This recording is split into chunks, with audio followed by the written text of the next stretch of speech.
প্রিয় ছাত্রছাত্রীবৃন্দ, আশা করি তোমরা ভালো আছো। কোয়ান্টাম মেকানিক্স ক্লাসে তোমাদেরকে স্বাগতম জানাচ্ছি। আমি খন্দকার আবুল বাশার। আমরা ওয়েভ ফাংশন একটি গুরুত্বপূর্ণ অধ্যায়, এখান থেকে ধারাবাহিকভাবে আলোচনা করছি। গত মাসে আমরা এই চ্যাপ্টারটা শুরু করেছিলাম। ঈদের পরে আমরা প্রথমে ওয়েভ ফাংশনের যে বিষয়টা আলোচনা করেছি সেটা ছিল ফিজিক্যাল সিগনিফিকেন্স অফ সাই, অর্থাৎ সাইয়ের ভৌত তাৎপর্য বা ইন্টারপ্রিটেশন। আজকে আমরা সেই ধারাবাহিকতায় আলোচনা করব নর্মালাইজেশন অফ সাই। সাই হচ্ছে ওয়েভ ফাংশন, তোমরা জানো। কোয়ান্টাম মেকানিক্সে সাই খুবই গুরুত্বপূর্ণ একটা বিষয়। তুমি যদি সাইকে না বুঝো তাহলে কোয়ান্টাম মেকানিক্সের এই যে অধ্যায় ওয়েভ ফাংশন সেকেন্ড চ্যাপ্টার, এইখানে কোনো আইটেমই ভালো করে বুঝবে না। এখানে যত হিসাব নিকাশ সব সাইয়ের উপর।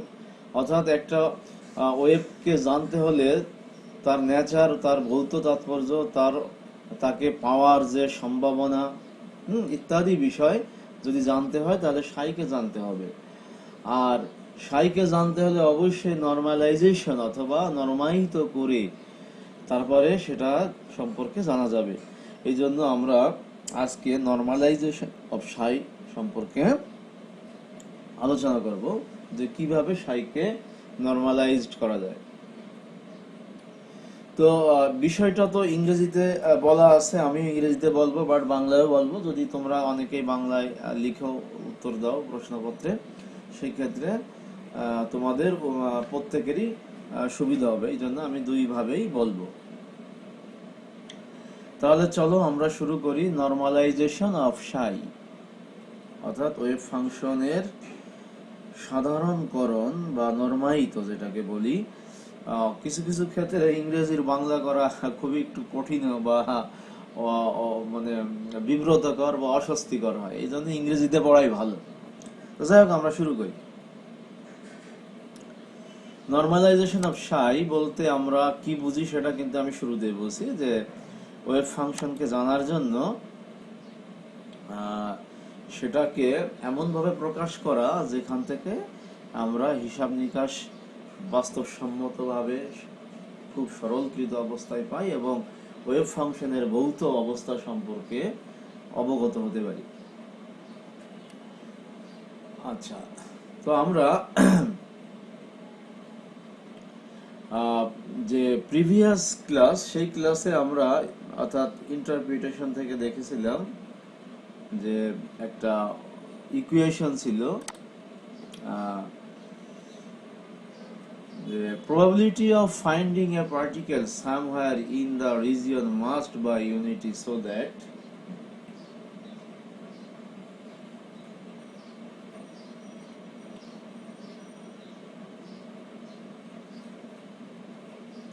স্ক্রিনে তোমরা দেখতে পাচ্ছ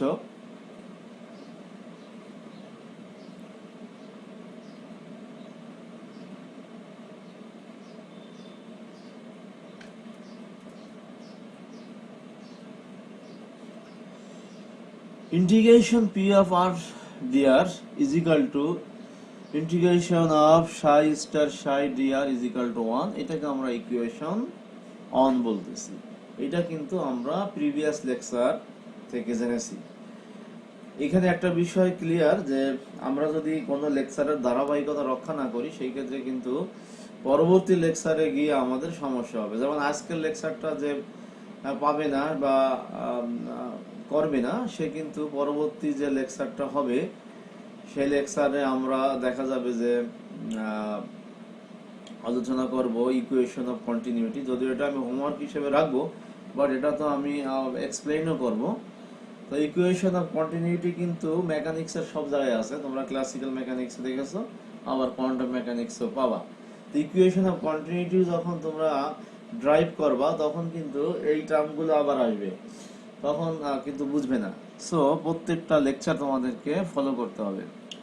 তো ইকুয়েশন 1 কি বলছে যে probability of finding A particle somewhere in the reason must by unity so that, অর্থাৎ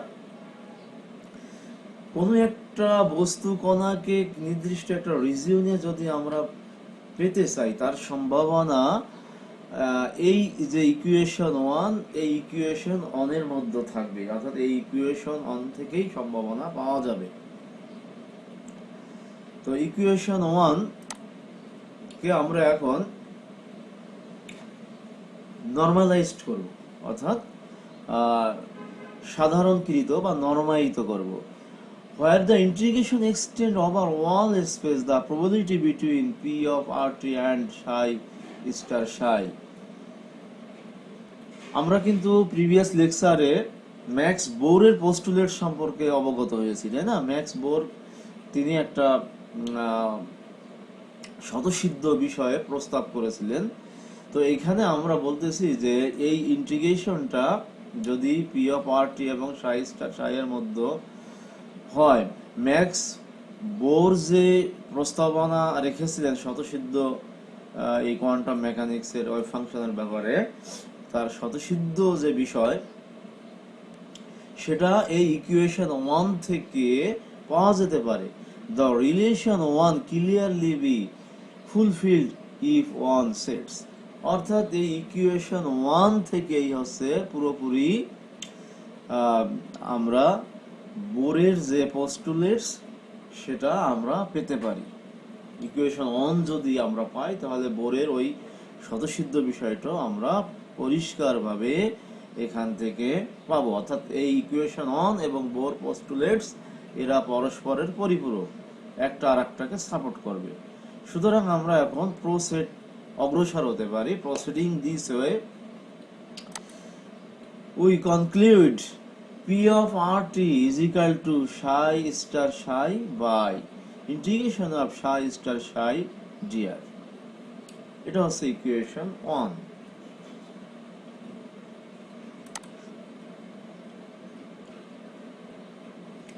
This expression remains unchanged if psi is multiplied by any constant factor, অর্থাৎ বলা হচ্ছে যে এই যে রাশি এটা একদম অবিকৃত অবস্থায় পাবো আমরা যখন সাই নামের একটা কনস্ট্যান্ট ফ্যাক্টর অর্থাৎ ধ্রুবক রাশি দিয়ে আমরা গুণ করব। সাইকে ধ্রুবক একটা ফ্যাক্টর দিয়ে যখন গুণ করব তখনও আমরা এই রাশিকে অবিকৃত বা অপরিবর্তনীয় ভাবে পাবো। ফর ইফ উই লেট, যদি আমরা এইভাবে লিখি, কি লিখবো, psi 1 is equal to 1 by root over n psi, অর্থাৎ আমরা নতুন একটা ওয়েভ ফাংশনকে বিবেচনায় আনলাম যেটা হচ্ছে psi 1। পুরনো ওয়েভ ফাংশন psi এর সাথে তার রিলেশনটা হচ্ছে এরূপ যে psi 1 is equal to 1 by root over n into psi, then we can write, অর্থাৎ তখন আমরা যে পূর্বের ইকুয়েশন 1 ছিল সেইটাকে কিন্তু আমরা এইভাবে লিখতে পারি যে integration psi star 1 into psi 1 dr is equal to 1 by n psi star psi dr। Just আমরা এই psi 1 is equal to 1 by root over n psi এই রিলেশনটা ওখানে আমরা প্রতিস্থাপন করেছি। তাহলে আমরা এখান থেকে n এর মান আমরা কিন্তু বের করতে পারি। তাহলে n এর মানটা কিভাবে বের হবে? এখান থেকে আমরা লিখতে পারি যে 1 by n integration of psi star psi dr is equal to 1, that is n is equal to, অর্থাৎ implies that, যে চিহ্নটা তোমরা দেখতে পাচ্ছ, এই যে চিহ্ন দেখতে পাচ্ছ, এই চিহ্নকে আমরা বলি implies that, বা যা নির্দেশ করে n is equal to integration of psi star psi dr. So P of RT is equal to n psi star 1 into psi 1 by n।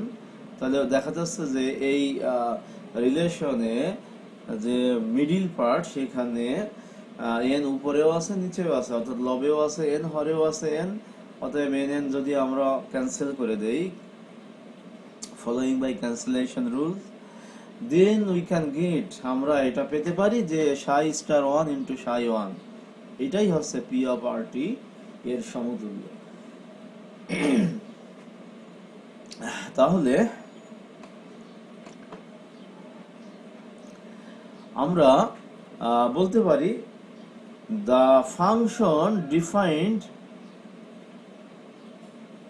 in this way satisfies the relation, কোন রিলেশনটাকে স্বতঃসিদ্ধ করছে, ওই যে আমরা ইকুয়েশন 1 লিখেছিলাম, অনের জায়গায় যদি আমরা সাইকে সাই 1 নো নিউ ওয়েভ ফাংশন দ্বারা রিপ্লেস করি, সেইখানে আমরা এইটা পেতে পারি। So we conclude the function defined in this way satisfies the relation integration of psi 1 star into psi 1 dr is equal to 1. আর এই অবস্থাটাকে আমরা বলতেছি নরমায়িত অবস্থা, ইংরেজিতে যেটাকে আমরা বলি and is said to be normalized, অর্থাৎ এই যে ইকুয়েশনটা আমরা এখন দেখতেছি integration psi star 1 into psi 1 dr is equal to 1, এই ইন্টিগ্রাল ইকুয়েশনটাকে আমরা বলতেছি normalised position of the wave function psi। আমরা psi কে কনভার্ট করে নিয়েছি অ্যানাদার ওয়েভ ফাংশন psi 1 এ। তো এখান থেকে আমরা কি দেখতেছি প্রিয় শিক্ষার্থীবৃন্দ, তোমরা কি লক্ষ্য করেছো যে আমরা এই psi একটা ওয়েভ ফাংশন, সেটাকে আমরা ডাইভার্ট করে নিয়েছি আরেকটা ওয়েভ ফাংশন psi 1 এ, এই psi 1 এর মাধ্যমে ওয়েভ ফাংশনটাকে আমরা নরমালাইজড করলাম। তাহলে আমরা কিন্তু এই সিদ্ধান্ত এখন দিতে পারি যে two wave functions differing only by a constant factor describe identical physical system। তার মানে দুইটা ভিন্ন ভিন্ন ওয়েভ ফাংশন psi এবং psi 1,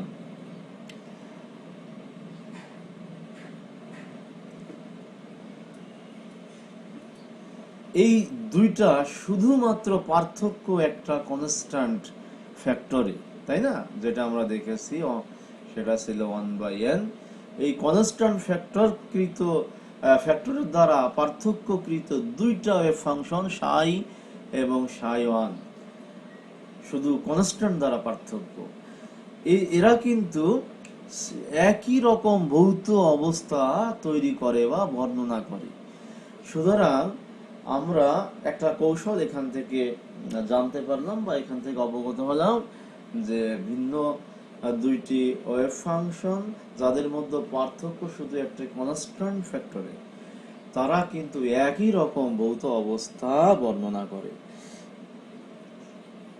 সুতরাং আমাদের যে লক্ষ্য ছিল যে আজকে আমরা নরমালাইজেশন অফ psi শিখব, অর্থাৎ কিভাবে ওয়েভ ফাংশনকে নরমায়িত করে, সেই প্রসেসটা আমরা শিখলাম। এবং এখান থেকে আমরা আরো জানতে পারলাম যে যদি দুইটা ওয়েভ ফাংশন শুধুমাত্র একটা কনস্ট্যান্ট ফ্যাক্টর বা ধ্রুব রাশি দ্বারা, ধ্রুব রাশির গুণফল দ্বারা পৃথককৃত হয়ে যায়, তাহলে এই ভিন্ন দুইটা ওয়েভ ফাংশন একই ভৌত তাৎপর্য সমন্বিত একটা ভৌত অবস্থা বর্ণনা করে বা তৈরি করে, এরকম একটা পরিবেশ তৈরি করে। তাহলে আমি আজকে আর আগাবো না, নতুন কোনো বিষয়ের অবতারণা করব না। আমি তোমাদেরকে হোমওয়ার্ক দেব। তোমরা এখন এই করোনার এই কোয়ারেন্টাইন কালীন সময়ে যে আমাদের বাইরে যাওয়ার একটা স্বাস্থ্যবিধি মেনে নিষেধাজ্ঞা আমরা মান্য করছি, এই সময় একটু হোমওয়ার্ক তোমাদের বেশি নিতে হবে। বাসায় বসে বসে পরীক্ষার প্রস্তুতি কিন্তু শেষ করতে হবে। তোমরা লক্ষ্য করেছো যে এই যে লকডাউন বা শাটডাউন আমরা যাই বলি না কেন, আমরা নিজেদের স্বার্থেই কিন্তু আমরা এটা পালন করে চলছি। আর এই সময়ের মধ্যে কিন্তু অনলাইনে ক্লাস যেমন চলছে, পরীক্ষাগুলো কিন্তু চলতেছে। তোমরা ইতিমধ্যে জেনেছো যে অনার্স থার্ড ইয়ারের ইন কোর্স পরীক্ষার সময়সূচি প্রদান করা হয়েছে। এই পরীক্ষাটা যথাসময়ে হবে ইনশাল্লাহ। পরিস্থিতি একটু স্বাভাবিক হলে টিকা কার্যক্রম কিন্তু এগিয়ে চলছে, 1 মাসের মধ্যে এটা শেষ হবে। তাহলে কিন্তু এরপরে কিন্তু সব পরীক্ষা চলে আসবে পর্যায়ক্রমে। এই জন্য তোমরা বাসায় বসে এই সময়টা নষ্ট না করে আমি যে হোমওয়ার্ক গুলো দেই সেগুলো অবশ্যই করবে, কারণ এইগুলো করা মানে পরীক্ষার জন্য প্রস্তুত থাকা। তো হোমওয়ার্কটা কি? সেটা হচ্ছে প্রবাবিলিটি কারেন্ট ডেন্সিটি, যেটাকে আমরা বলি ইকুয়েশন অফ কন্টিনিউটি। এটা কিন্তু একটা ইম্পর্টেন্ট আইটেম। যত জায়গায় ইকুয়েশন অফ কন্টিনিউটি অথবা conservation theorem of energy or mass, অর্থাৎ ভর বা শক্তির সংরক্ষণশীল যে মতবাদ, এটা কিন্তু যে কোনো মেকানিক্স বা বিজ্ঞানের যেখানে ভৌত অবস্থার বর্ণনা হয় সেখানে এইগুলো আছে। এটা সব জায়গায় খুবই গুরুত্বপূর্ণ, তোমাদের জন্য গুরুত্বপূর্ণ একটা আইটেম, পরীক্ষা আসতে পারে। তো প্রিয় শিক্ষার্থীবৃন্দ, আশা করি তোমরা এই বিষয়গুলো, এই যে যে হোমওয়ার্ক আমি দেই, এটা কিন্তু পরীক্ষা আসবে। আবার যখন ইনকোর্স বা টেস্ট পরীক্ষা হবে তখনও কিন্তু এগুলো থাকার সম্ভাবনা। সুতরাং সতর্ক হও, তোমরা সবাই হোমওয়ার্কটা সম্পন্ন করবে। আমি আশা করি তোমাদের সাথে তোমরা সম্পন্ন করবে। আর তোমরা যারা ক্লাস অ্যাটেন্ড করতেছো তারা অবশ্যই তোমাদের উপস্থিতি মেসেজের মাধ্যমে কনফার্ম করবে। তাহলে আজকে আর নয়, সকলকে ধন্যবাদ। আল্লাহ হাফেজ, ভালো থেকো।